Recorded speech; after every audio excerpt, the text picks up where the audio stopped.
Hello, in this video I'm gonna show you all available gestures and motions for lock screen on Motorola Moto E13. And to do this we'll need to open a settings. Now go all the way down and find the system, enter gestures, and now we can see them all. Let's check which of these options work on a lock screen.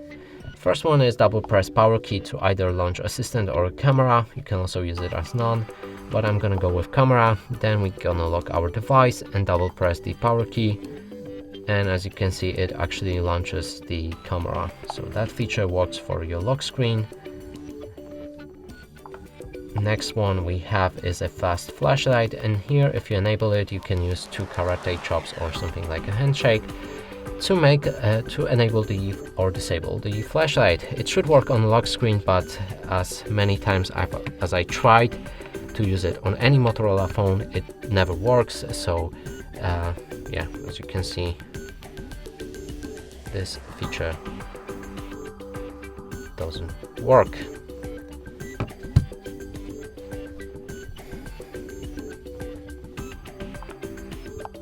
Next one is 3 buttons navigations, and that's all system navigation which you can use, and it doesn't work on a lock screen as far as I know, but it's kind of pointless there as well, so I'm gonna skip it like that.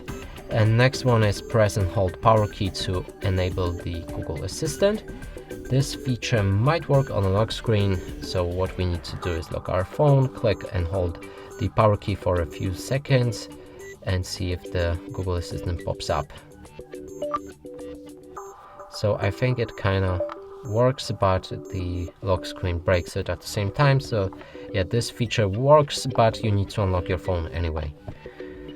Last is 3-finger screenshot, and with this feature you'll be able to make the screenshot by holding your 3 fingers onto the screen. And on the lock screen we need to wake up the screen and hold it our 3 fingers. It doesn't work.